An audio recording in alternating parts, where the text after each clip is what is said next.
I am so happy to have you on the Enneagram and Marriage podcast, Dr. Alexandra. Thank you so much for joining us. Absolutely. Thank you for having me. Absolutely. It is totally my pleasure. I have looked up to you in the couples world, and just your podcast is phenomenal. And I can't think of a better person to talk with us about extramarital affairs today. So thank you so much. You are welcome. You're welcome. Yes, and I'm so grateful that you also took the Enneagram test. So we want to hear a little bit about you, your family, maybe even your Enneagram types. Yeah. So I can't believe that I've been in this field as long as I have been, and I have not done my Enneagram. So it was a wonderful excuse to do it.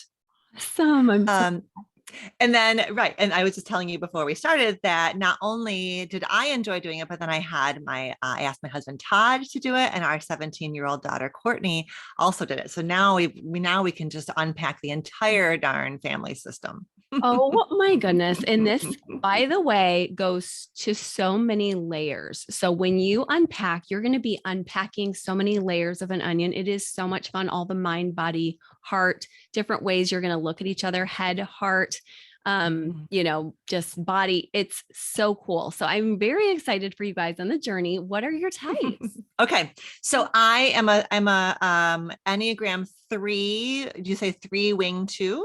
Is that how you say it? Yeah, Okay. So I'm a 3 wing 2. And it was so, as I was taking it, it was so, actually all three of us commented the same thing, that when we were taking it, it just felt like obvious capital T truth. Like as I was taking it, I was like, how could anyone answer these questions any differently than I am? Like it just felt like they felt so accurate and so obvious. And like, but this is just how the world works. This is not something unique about me. It was so funny. That is so funny. And that's why I love to bring it to marriage work with my clinical background, because the nuances in the Enneagram have helped my husband and I and countless couples to be able to say, oh, what you were saying about me all these years was right. I thought everyone was like me. Yeah. So I love that. And it was really sweet that we each took the test and then we each predicted each other's answers. And I knew exactly what my daughter's type was going to be. And I knew exactly what Todd's type was going to be. Oh my God. And they both, and they had a pretty easy time. What are their types? Okay. So Todd is a 9 with Whoa. a wing 1. And then Courtney's a 7. And I was wondering if, it feels very much, I don't think that she would have been a 7 a few years ago. And I think that maybe speaks to adolescent development. Like I think she has moved from somebody who, what's the one where you kind of crave safety and security? 6. Mm-hmm. I would guess that if we had talked to her, if she had done it when she was 13 or 14, she would have been a 6, and that she's now a 7. And I don't know, it'll be interesting. I don't know if there's research around whether adolescents kind of shift. There's such a time of profound, reorganization of self and relationship. That I don't, but she's a hard 7 right now. That landed real deep. She is craving, craving sensation and novelty and pleasure and fun. So that definitely captures her. And I love how you're also capturing the adolescent season and the development in these pieces, because sometimes it's like, as Leslie Hirschberger, an Enneagram kind of guru from many years, said on a few episodes ago, scratch a 7, you get a 6, scratch a 5, you get a 6, because those 3 make up the thinking triad. But then you're also capitalizing on the fact that 7, being an adolescent is very Peter Pan 7. Yep. So it's interesting as you watch her develop. And that's why people tend to not do younger kids too much. So I love that you guys are at the stage where it's time to start looking at this and to see this. I also love how, as a 3 wing 2, you're part of the heart triad. So you understanding others' emotions is very expected. I don't think I would do as well as that in the thinking triad. So it's neat that you could see people so well into their hearts, right? Is the 3 part of the thinking triad? Well, you have links to all three triads as a three. So you have relationship to 6 and 9. So you would, if you were in health as a three, your first move would be to say, I need to take a pause here and spend some time in my 6, regrouping with friendships, with loyalty, with troubleshooting, with rest, as well as in the 9 space. And Mhm. that's the space that your husband's in. That's very attractive to you because there's a peaceful quality to that. So that as the three's running really hard and achieving, they can Mhm. stop over at 9 and rest and see all perspectives. And instead of just speaking the truth, now they're speaking the truth in love. So that's really the inner Mhm. track of the three, is going from 3, 6, 9 and trying to balance out. We used to think of it in terms of like, do this one in health, this one in stress. And we're learning it's a bit more of a, you really need to have the pistons going in all directions. Mhm. What stood out to me most in terms of our marital dynamic between me as a 3 and Todd as a 9 Mhm. is that he really, especially like late, our marriage has, like all marriages, has evolved over time. So there was a long chapter when we had little kids where Yeah. I was really grounded at home Mhm. and not doing, I think I sought quite a bit of validation Mhm. from Todd in my role at home. Mm, But now, in this phase of my career, as I'm expanding and I'm quite public facing at this point, a yeah. lot of my sort of like need for validation and Yeah. affirmation is, sort of in that work. Like that works really well, like that give and that exchange around Oh, being public facing. But it means that Todd's kind of like, don't rock the boat, keep it simple, yeah. peacemaker vibe is very helpful, right? So Yeah. he, you know, even last night we were going to watch a TV show at Mhm. 9, but I was, busting my ass until 11 and he just Yeah. kind of, like Yeah. whatever, watched another show and waited for me. It was that I was like, oh my God, this is the 3 and the 9 dynamic happening It right here and is. now. Oh my gosh. I'm going to send you my pairing guide on the 3 and the 9. We call that one Posh Peacemakers. And it's really, that's fun and cutesy, but truly there's a huge dynamic at play that we really think that when each type pairing comes together, they glow brighter when they find their stride. And then they also have a shadow place together. And my first couple I ever worked with was a 3, 9 couple on Enneagram. And just, and in fact, we walked through an affair and it was Ah, really powerful to have this in our corner as a tool mhm, because of what you were going to be talking about today, just all the different stages. So it makes me happy that you have this as an additional tool for your marriage as you're seeing the dance you do. And I love how, like you're saying, after so many permutations of your own marriage, you know how to do the dance well. It's not mhm, perfect, but you're doing it well. mhm, mhm. That's beautiful because you guys have been married for over 20 years like us, right? Yeah, absolutely. Yeah. Uh-huh. Yep. Oh, that's awesome. Well, thank you so much. And just love that your daughter is getting this tool as a thinking type young so that she can really learn about, who she is and how to thrive. So Oh, beautiful. yeah, it's really exciting. It's just one of those, I don't know. It's one of those, I certainly have known what Enneagram is for a long time. It's just something I just really haven't, I don't, Yeah. it's not, well, it just hasn't really been part of my world. But what I love I love very into language and frameworks. I think it's so helpful with students and with clients. I'm already thinking about how I can work Enneagram into my Marriage 101 class at Northwestern. Yes. So thank Oh, you. Thank you. I mean, if we hadn't done this podcast, I wouldn't have, kind of dove in at this point. oh my gosh. Well, any resources you need, I'm going to give you my website and that booklet so you can just run with it. And then, of course, we are here for you today. We are going to learn so much. So, thank you. You are talking with us about the all important topic of extramarital affairs. And we really want to know what your thoughts are on what causes an affair, what really leads Mm. people down that path. And I know that's a huge question to unpack, but Yeah, I mean, it's a great place to start, right? It's sort of like the why, and it's such a difficult.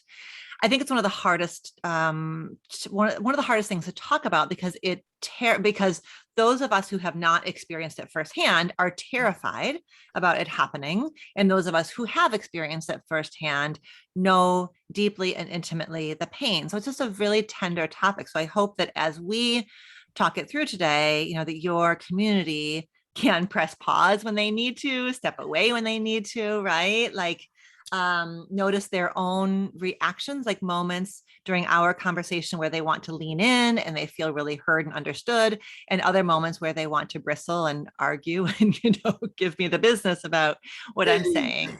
So I Yeah. hope that we will. I think that one of the things I really strive for in this kind of conversation is finding, Rumi, the ancient Sufi poet, talks about that space beyond right doing and wrongdoing. And I think when we're talking about infidelity, we've got to find that space between right doing and wrongdoing where we honor complexity and we try really hard to hold both the pain and the context, because infidelity happens within a context. And that's not about victim blaming, because the person who has been cheated on, has been hurt, has been betrayed. That is really real. Yeah. And at some point in a couple's healing journey, we do move from the kind of like triage crisis management to a wider look at where were the fault lines in this relationship, where were people vulnerable, why was this able to happen, Yeah. in this context and at this time. Yeah. Yeah, that's so important. And thank you for giving our audience context and safety and permission to pause. We do a lot of pausing together here because we understand these deep instinctual responses can really take us down and just take us right out of processing this. And when you remind us that there's a story, I'm even thinking of Viktor Frankl's logotherapy, that when we get to the story, there's a lot of healing. And I think that's why I've been so attracted to your podcast is you bring story in and you fill in the black and white with the color so that we can learn and grow together. So I'm so happy about that. As we talk about affairs, you might even tell us if there's a shift you see culturally between couples you've seen in the past to now, because I know there's so many complexities with online dating and all of that. Right. Yeah. And we didn't, I'm aware, Krista, I did not answer the question of why it doesn't happen. So I gave, I was sort of did my, okay. So we got to talk about the why does it happen? And then how has it changed? I think the bottom line with the why, I think that very often, I mean, certainly there are times when the why is that the person who's cheating is, like, doing it from a place of absolute absence of empathy, right? That there really is an intention to hurt the other person. There really is a kind of like to the bone narcissism that is just like, I am entitled to do what I want, when I want, how I want, your feelings be damned. Like there certainly is a subset of folks where that's what's happening. The vast majority of people I have sat with, and I'm sure this is the same for you, the person who has cheated feels like, how the hell did that happen? Like, how did I end up here? Like it ends up being the cheating, while there may have been certainly some joy or some pleasure, or at least some respite. There is a deep sense also of shame and confusion of like, how did I end up here? So that why, that sort of like, why me? Why did I do this? How could I have done this?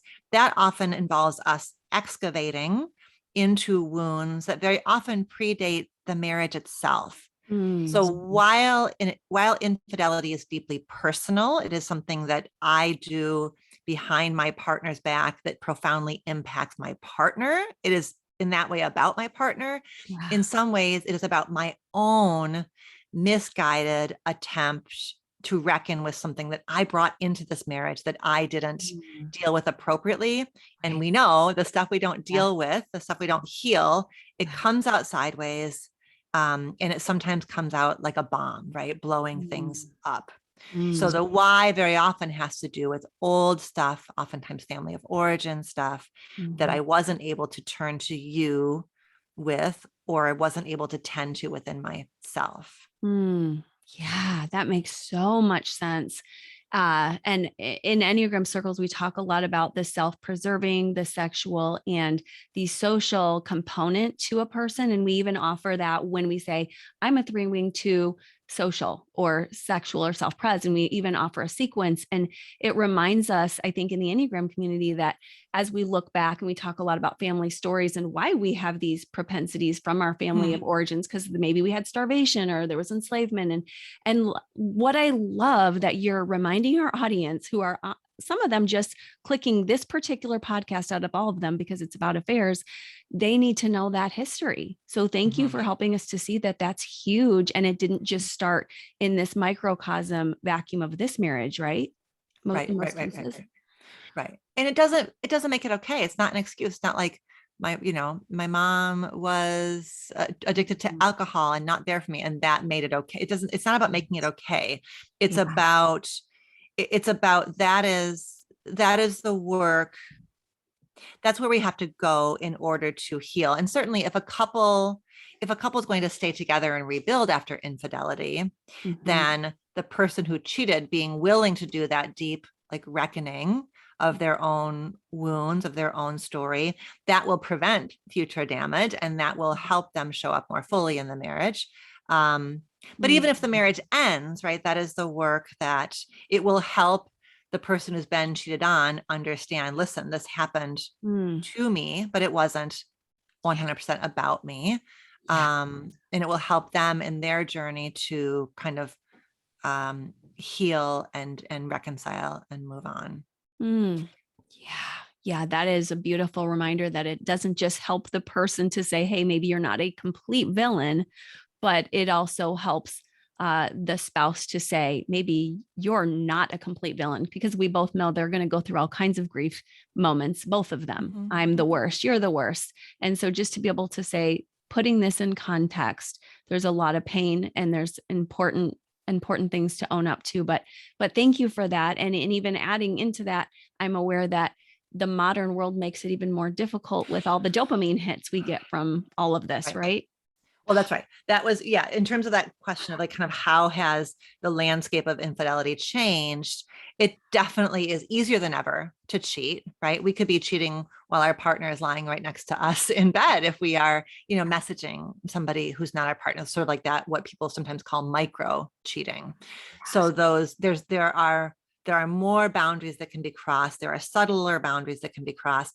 And it's also easier than ever to get caught, right? So most, it means when a couple comes in to therapy in the wake of infidelity, it's either been discovered or it's been disclosed, right? So either the partner who's been cheating confesses, or the partner who's being cheated on discovers. And when there's been a discovery, it nearly always is they were in the shower, their phone was out, the phone lit up, and I saw, so it nearly always is some way in which technology has had a hand both in creating the affair and in creating the revelation of the affair. So that's one of the shifts. Another shift that the research shows us is that there's women have kind of closed the gender gap. I think that a generation ago, men were far likelier to cheat than women, likely because the consequences for her cheating were far more severe than the consequences for his cheating. And that women have approached sort of closing the gender gap on that. And then the other big shift, I would just say, is because we're talking more today about consensual non-monogamy or ethical non-monogamy or disclosed non-monogamy, I think there are ways that we're all collectively on a learning curve about understanding consensual non-monogamy. And sometimes I think people are confusing infidelity. Infidelity is non-consensual non-monogamy. So I think sometimes there's a misunderstanding of it wasn't cheating, we're open, or it wasn't. So there's like the need that the more we talk about infidelity and the more we talk about consensual non-monogamy, the more we will help couples do what's really essential, which is to clarify the boundaries. What are we each okay with? And so I love supporting couples having those conversations of what's in bounds and what's out of bounds and why, and what are the agreements that we need to make to protect ourselves, each other, and this relationship. Oh, that's huge. And I think everyone needs to be brave to try to do that work, because I think a lot of people, and I'm sure you've seen this too, sometimes even want to agree to something that then they realize later cost them almost everything or did cost them everything. So sometimes in our work, we see a lot of backtracking of, it was fun, it was exciting, and now we have to reestablish boundaries. So, Mhm, yeah, thank mhm. you for helping us to see all these different possible permutations. What, bringing clarity to that, what do you try to help couples with when they're first walking through this? They're in these white knuckling stages. They do want to do this marriage. What do you Right. think is helpful for them to do first? Hmm, hmm. Yeah. Well, you use that word stages, and I really do think that's important. And I'm quite explicit about that, that we can't, as much as I would love to wave a magic wand in session one and just make the pain go away. Yeah. It's a process, and we can't do everything at once. We can't do the sort of emotional first aid and the meaning making and the sexual healing Yeah. and the where do we go from here. We can't do that all at once. So we do, and stages, stages are, any sort of stage based model is messy and imperfect. But as a general rule of thumb, the first order of business is just stability, like Mhm. Mm. just helping, most importantly, helping the person who's been cheated on Mhm. feel as if they at least know what is solid under their feet, right? Because the Mhm. heart of either discovery or disclosure is that, like, those parallel tracks of, I thought I was living in this realm, I Yeah. thought this was our marriage, and now what you're telling me is this is our marriage. These sort of, Yeah. that sense of like, what is real, what's what. So there's that like backtracking of like, okay, wait, when you said you were in New York for business, where were you? Okay, wait, you Yeah. said you were out with your friends, where were you? And Right. so that work of helping the person find solid ground is both emotional work, right? Like naming and validating how immensely confusing this is, but it Yeah. also is cognitive work, right? Like helping Yeah. them understand what actually happened. And that's how we find that those, at Mhm. least those places of more solid ground. And that's the Mhm. first order of business. That grounding, just helping them to feel stability, to be able to, even if they're in therapy or coaching or just doing this as a listener, that's the first step. And we want them to get support with therapy and coaching. And we're going to talk about the ways you support later. But I'm really glad you're reminding people that they can't do all the work at once. This has to be first, because we're kind of at the bottom rung of Abraham Maslow's needs. And we're like, I need to feel safe, right? Mhm. Well, you're right. And that is, so literally we are talking about sleep and Yeah. hydration Yes. and, like sort of crying, like just being present with like the sort of ways in which we need to be supporting both people's bodies, because very often the person who has cheated is also in a ton of pain because they can see the impact of what they've done. So yes, I need people to be drinking water, trying Yeah. to sleep, right?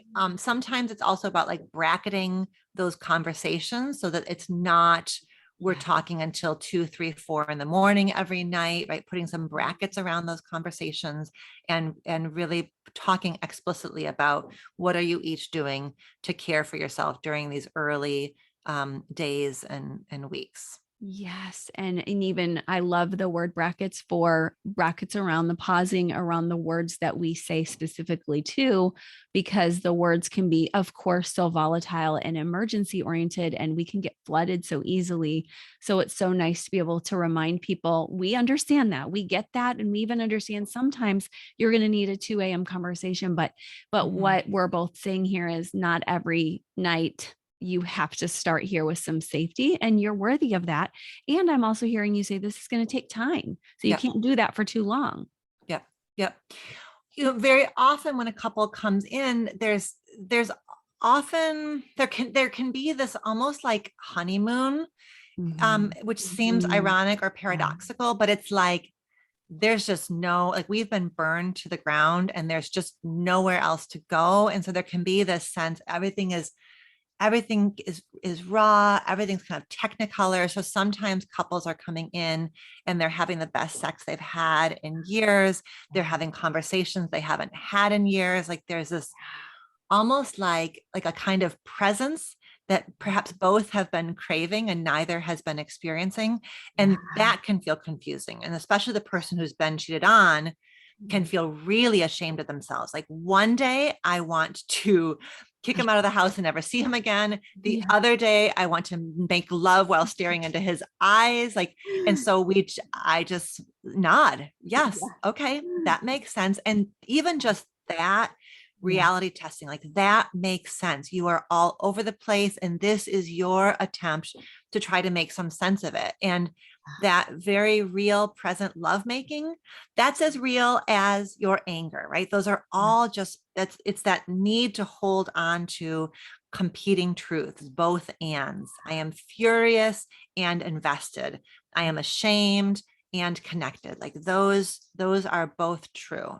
Oh, wow. I love how you describe that. And I know that we've really seen that a lot in this realm. And then there's often this stage after that where we kind of have to come back to some reality testing, right? And now, and now the Yeah. shades are off. And like you said, that can go on and on. And these stages are spider webby a bit. But at the Mhm. same time, it's important that I think when the spouse who's cheated start dealing with limerence and these experiences of wanting to meet with the other partner, that that they have a place to talk. So I love that we're advocating therapy. What do you feel that when people are doing their meaning making and they're doing these initial high highs and low lows, what can they do when they start to feel that desire for that partner again, who's not present, but who's maybe been a bit of an addiction for them? Do you mean if the person who's cheated is missing their affair partner? Correct. Thank you for Yes. clarifying. Yep. Yeah. I mean, that's a tough one. It's why in my ideal scenario, the Mhm. person who's cheated has both an individual therapist and a couples therapist, I right? agree. Because Yep. Mm. it tends to be well, I can't think of a single time where I've certainly when I've certainly been aware that the Yeah. person who's cheated is missing their affair partner or is grieving the loss of their affair partner, but that's not, I can sort of hold awareness that they're doing that work with their individual therapist, they're grieving, they're closing that up energetically. But when I'm the couples therapist, Mhm. that's much less my focus, right? Is helping the person who's cheated with that grief and loss, because I don't want the spouse doesn't need to be Mm. present for that. So Wow. that's real work. The person who's cheated very often does have to mourn the loss of the affair partner. Mhm. What's difficult can be um, the person who cheated becoming aware that what they really craved in that relationship was how they looked in their affair partner's eyes, that it was maybe a bit less about the affair partner themselves and a Mm. bit more about the person they got to be in that relationship. Like, I haven't disappointed you. I haven't, you and I have created this sort of magical fairy tale fantasy world together. So you don't see my failures. You don't see my, whatever struggles around work, around whatever. I just present this kind of high gloss version of myself to you. So part of how the person who's cheated can let go of the affair partner, if that's been the choice they've made, is to recognize that, yes, my affair partner was a good, decent, attractive person, but it was also about the me I got to be in that relationship. And Mm. so that me is perhaps a me, hopefully a me that I can bring back into my marriage. Yeah. Oh, yeah. And thank you for spouses who have been cheated on, just hanging in with us right there. If you took a pause and a breath, Oh, because you don't have a F to give about the affair partner.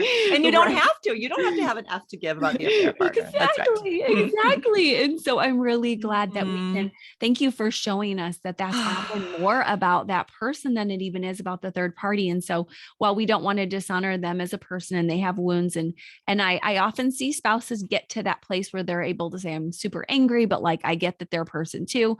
Like you said, it's really not about them at that point. It's nice to remind people to do some personal work around that, because what I often see is people bringing that back to their spouse and saying like, I want to do this work with you, and we've kind of had these high highs and low lows together, but now I need to fess up.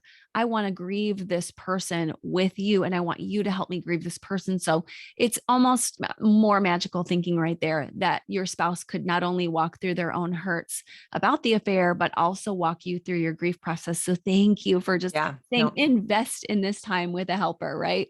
Yeah. Yeah. Yeah. No, take that somewhere. Take that somewhere else.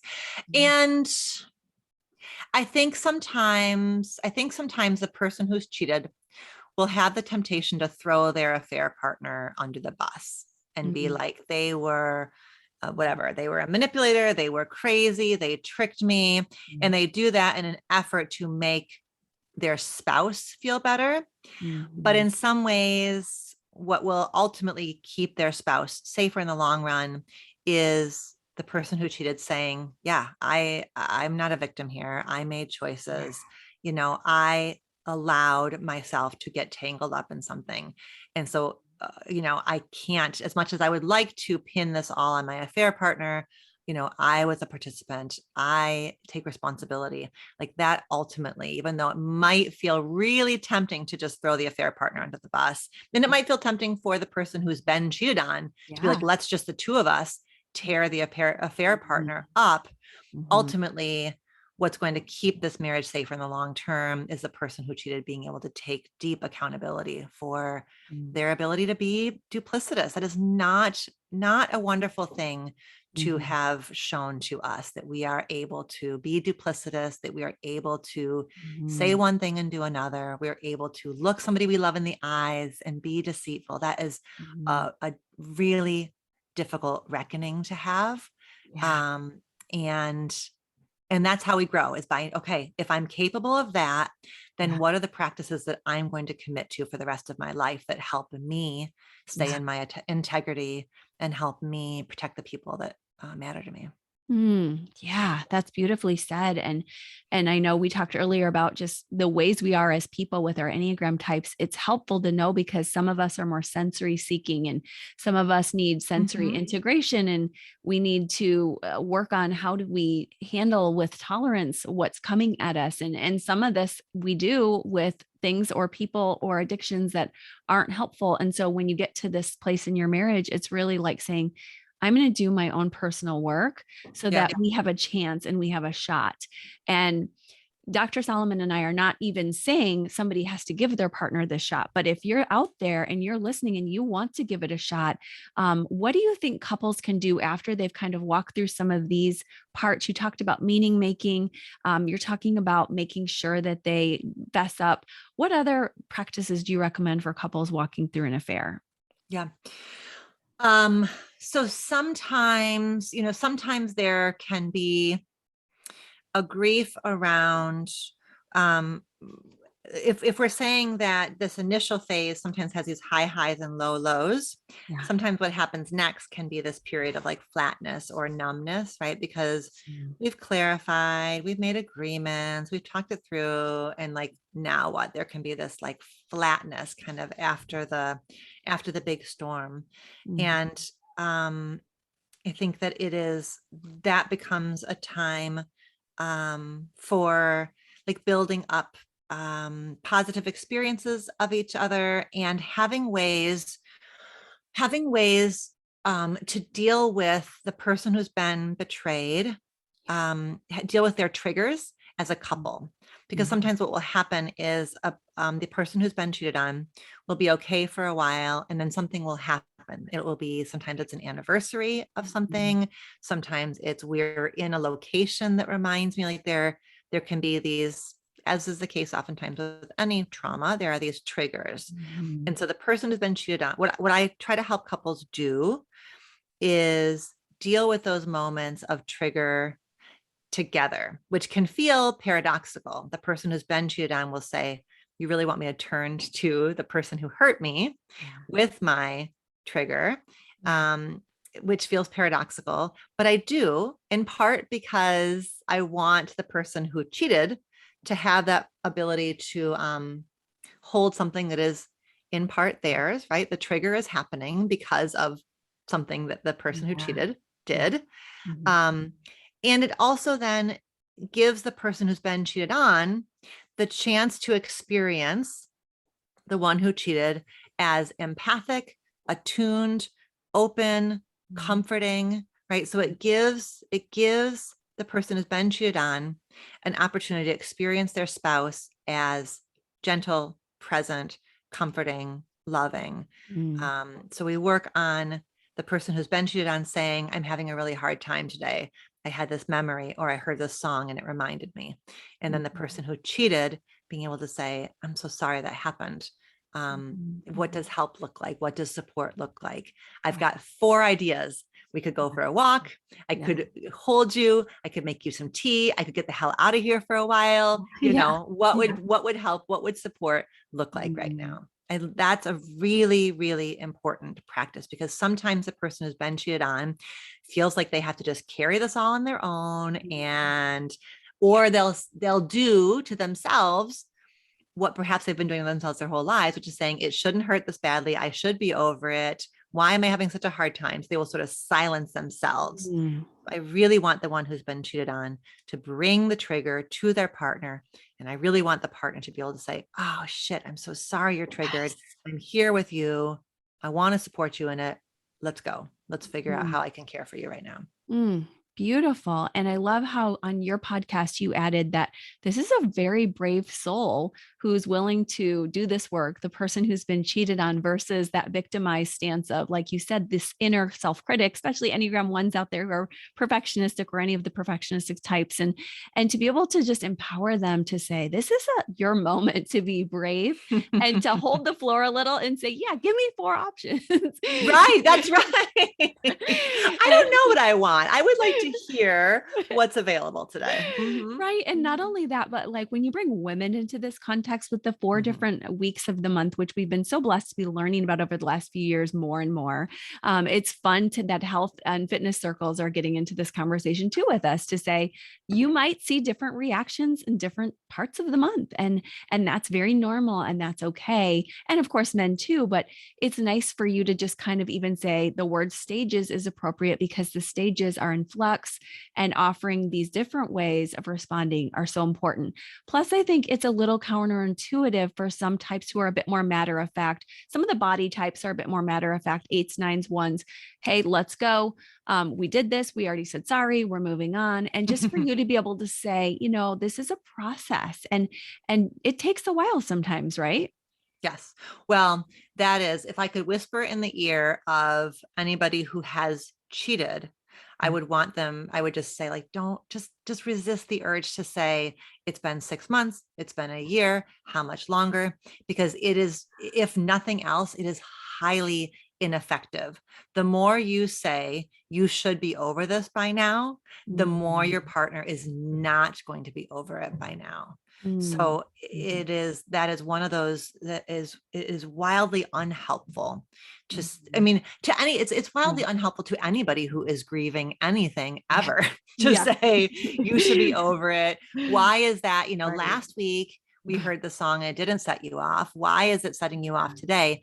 It's Yeah. just not helpful. It's just not helpful. It's Mm. more helpful to just say, you're set off. You're having a hard time. Okay, Mhm. resist the urge to argue with what is.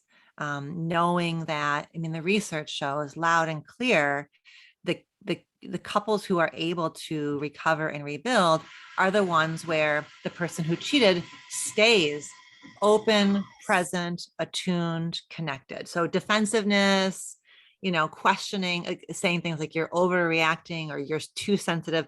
It's just unhelpful and ineffective. Yes. Oh, wow. Thank you. Because I think that's really standing out as something I'm going to be sharing on my Instagram too. It's something I want everyone to listen to because I do think that it brings out a lot of shame for people. And it's implicit in what you're saying. You have to be doing your own work of self soothing as well during this process when Mhm. your spouse is reminding you of something you don't want to revisit. So you have your defense mechanisms up, whatever they are. And it could be that you're the one of the positive engagement types. So you're like, let's just keep it positive. Or like I said, forging ahead, whatever the case may be. It's nice for us to be reminded today. It is essential work, even if it's coming years down the road, because in this way, the narrative didn't get wrapped up perfectly peacefully. Things rarely are perfect. Mm. So to be able to honor and say, wow, I'm surprised in my head here, or I can even say that out loud. I'm surprised it's a trigger for you, but I get it. It is. You can't help it, right? Right. Right. That's right. That's right. Yeah. Wow. It is. I have something to say about, and I think that if it is, I mean, I love the idea of the person who cheated being able to stay positive, right? Because that is a really comforting message to say, I believe in us. I believe we can get through this. Look where we are now versus 6 months ago. So there, but there's that tipping point from, optimism or positivity that then tips over into an inability to tolerate sadness, um, Yeah. grief. So yeah, just kind of being able to toggle between, like, I think it probably is helpful for the person who's cheated to be able to say, I believe in us.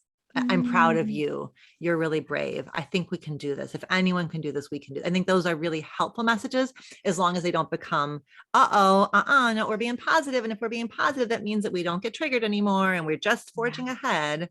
So Yeah. And what about, and I think we're hoping others will be doing outside work besides this podcast. And we're going to invite you to that later. But we also, I think, have this question coming through during these processes and conversations about the person who has been cheated on saying, I have been wounded by this person that you're with. What boundaries are you going to set with that person? And I think that we're aware that the implicit process here is typically that person's out of our lives. So we're moving on without that person. Is that what you usually walk couples through? well, certainly that is, I mean, that's the ideal, that's the Yeah. ideal world. If I have my way, it just tends to be, Yeah. because again, if we're saying the first and foremost goal or foundation is that sense of stability, and I think it is easier to feel stability when that the affair partner isn't really in the realm anymore. And I know that can be difficult if the affair Yeah. partner is a colleague Which and it it's not usually it's is. not a job. Yeah, it's not a Yeah. job that somebody can leave right Yeah. away. Mhm. Certainly if it's somebody, who's a friend. I mean, that there are times where it just is so tender and so difficult. But one time, something that couples will sometimes do is, well, sometimes couples will send a letter. They will write a letter together and send that to the affair partner, really kind of like reestablishing Mhm. the relationship, the marriage as the primary focus, and kind of clarifying where Mhm. the boundary is going to be going forward. Yeah. That is certainly not, none of these things are one size fits all, but that Right. sometimes is a ritual or a practice that can be helpful. Sometimes, again, not one size fits all. Sometimes the person Yeah. who's cheated will say, here's my passwords. You are welcome to look at my phone or my laptop whenever you want.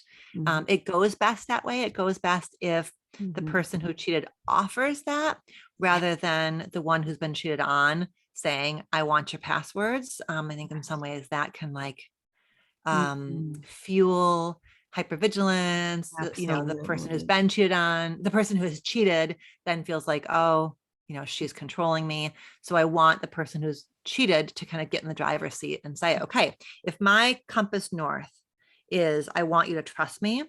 then here's one thing I can do Mhm. to move us in that direction. Have my passwords. You're welcome to look whenever you want. And it tends to be the case that perhaps the person who's been cheated on will look, in the beginning, but at some point, that's what trust is, right? I don't, I looked, there was nothing. I looked, there was nothing. The more I have that experience, the less I really need to keep looking, because Yeah. because because that's what trust is. I can just have there be some space Yeah. and know that you are managing yourself. You don't need me to manage you. You don't need my Mhm. vigilance in order for you to be the person that you want to be and to be the person you said that you are, you know. Yeah, that's beautiful. And I love how when spouses hear this, what you're doing is future damage control. There's less likelihood your spouse is going to need psychotropics. It doesn't mean they won't. Often people do need that as part of a bridge to the next step. And, Sure. and sometimes even long term, that's okay. Sure. But basically you're helping their brain to stay as healthily wired as possible when you give them the opportunity to say, okay, I see you forging ahead, facing north for us. Looks like you're going to take the lead on a lot of this so that I don't have to ask these embarrassing, shame inducing questions about how can I make sure that I can trust you again. So Right. it's a lot of bravery for the spouse who's cheated as well as we talk this out, right? Absolutely. Right. Absolutely. And there's this like balance of the marriage is safe because my spouse keeps an eye on me, but Mhm. really the marriage is safe because I want to be the kind of person who conveys that I am trustworthy, right? That ultimately is, this is the way I want to feel within my skin. This is how I want to be able to look at myself in the mirror. I want to be able to experience myself as somebody whose words and actions align. Like that's the Ooh, that's deeper layer. huge. It's not that I stay, it's not that I practice, it's not that I stay within the bounds of this marriage because I don't want to get busted. I stay within the bounds of this marriage because it's who I want to be. It's how I want to show up. It's what makes me be able to feel proud of Mm. myself. Oh, wow. That's beautiful. That integrity that we have with ourselves when we're feeling like I'm honoring the commitments in my life that I've made, that I chose to make in this marriage. It feels really good. And I Mhm. think as much as we've both been doing this work for a while, it's beautiful to see people walk in that newfound confidence. And it's neat to see that they're like, wow, I didn't know I would have fallen so far, but now often we have this resurrected marriage that's healthier. And now we have a story that is deeper and richer, and we're warriors now. And there's Mhm. so much that can come out beautifully on the other side. I think that a lot of couples just need to hear, like when they're in the dregs of despair and they're just doing that negative storytelling, is if you decide to do this work together, there's going to be a beautiful result, but it's going to take time and stages, and even these triggers can come up at any time. So giving each other Right. a lot of grace is so important. And I know I could ask you a million more questions, but I really want to direct couples to finding you themselves because you have such a wealth of knowledge around this topic, and even a lot of the integration of Gottman and Dr. Sylvia Fishbane and Sue Johnson's work in emotionally focused couples therapy. You have an integrative practice and you're sharing it on your podcast and in your courses. So, can you tell us a little bit about how everyone can get in touch with you? Yes. The website is a great place to start. It's just dralexandrasolomon.com. And as you said, there are links to the podcast, which has been so fun. We've been at it since yeah, we're 20 something episodes in. It's just been this really, really cool, fascinating, creative new world. And articles, and I'm active on social media, especially Instagram. And then I think especially kind of extending from this topic, I have two books, Loving Bravely and Taking Sexy Back. But for this topic, a few months ago we launched an e-course, and it's a mini e-course. It's self-guided. It is for individuals or couples who are considering rebuilding post betrayal or who are rebuilding post betrayal, and it's called Can I Trust You Again? Mm. And the links to that e-course are also on the website, and I'm happy to answer people's questions or concerns with that. But that was a resource that I felt really eager and committed to getting out there. And so it's video content and some worksheets and additional readings that people can do as they are on this journey. Thank you. Thank you. People love this online learning forum. It's opened the doors for healing for people who might never have come to a therapist or coach's door. I love that you're podcasting now. I love that you have a video course. Thank you so much. I'm leaving everything in the show notes too, but this has been a beautiful time of getting to walk through this with you. So thank you so much, Dr. Alexandra, for joining us today. It was a treat to be with you, Krista. Thank you so much for having me on. Thank you. Bye bye.